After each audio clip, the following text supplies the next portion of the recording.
The Hazleton Area School Board recently awarded bids for the conversion of what will become the new Hazleton Area Academy. It's one of two new buildings that will become part of the Hazleton Area School District. Lisa Sugart has more on what the latest additions will do to increase classroom space for the growing student population.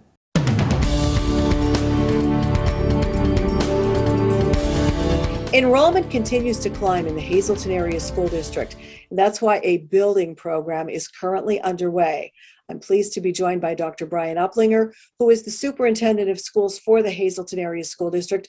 Dr. Uplinger, what is the latest? I know the district has purchased two new buildings to try to make that there is a place for each and every student in the district.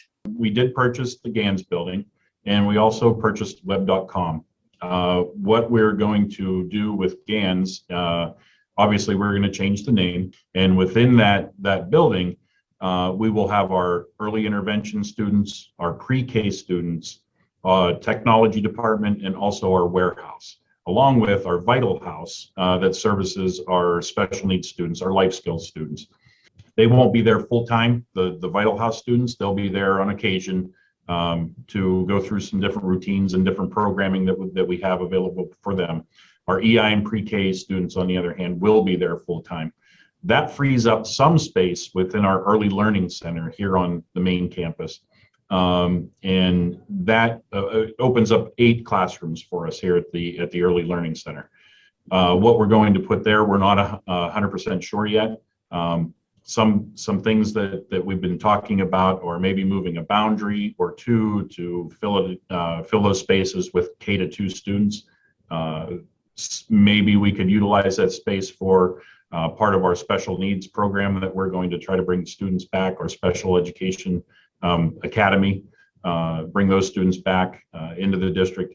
The discussion is still ongoing on what we're going to utilize that space for. Once the warehouse gets moved, we will have some vacant space in our career center. Again, the discussion is, what are we going to put there? We're not sure yet, so those discussions are ongoing. As far as web.com goes, that building is going to be called the Hazleton Area Arts and Humanities School, just like our Hazleton Area Academy of Sciences. It'll be next door to that building. We're taking all of our arts and humanities students out of the high school, utilizing that school that's next to STEM. And then again, that frees up some space in our high school to do whatever the discussions may take us to.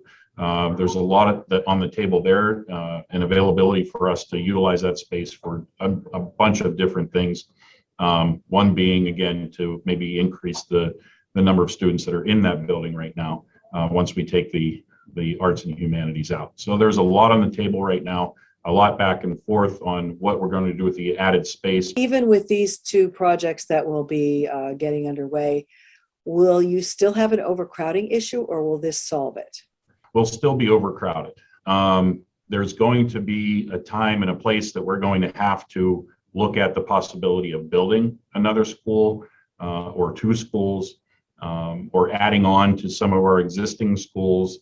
For example, Drums Elementary Middle School, there are plans for an addition onto that school. We just have to be careful about the core spaces, like our cafeterias and our restrooms and library and things like that are in that school. We just want to make sure that we don't put too many students in there. Cafeteria isn't going to work if there are too many students in the building. We do have space down at Valley Elementary Middle in the event that we need to add there. We do have some space at McAdoo Clares. We could add some additional classrooms to that building. And again, we just have to watch the core areas, the cafeteria, library, things of that nature, just to make sure that there's enough to sustain the additional load of students that would come into that area. Our city schools, they're pretty much landlocked, so there's no room to add or grow in those areas. Freeland also is kind of landlocked where it is. So we're kind of limited on the expansion that we can do to any of those buildings. So down the road, 5, 6, 7 years, we may have to look at a significant building project just due to the fact that all of the number of students that are coming to us at this point. And it doesn't seem to be letting up that number. No, it doesn't. Right now, we're over 12,400 students within the district. And I started back, and it was 11,400 when I started 5 years ago. Wow, so it's growing at a big rate. Well, thank you so much for telling our viewers what is happening in the district, and we will continue to talk with you to get updates on how this progresses for the Hazleton Area School District. Thank you so much, Dr. Uplinger. Thank you.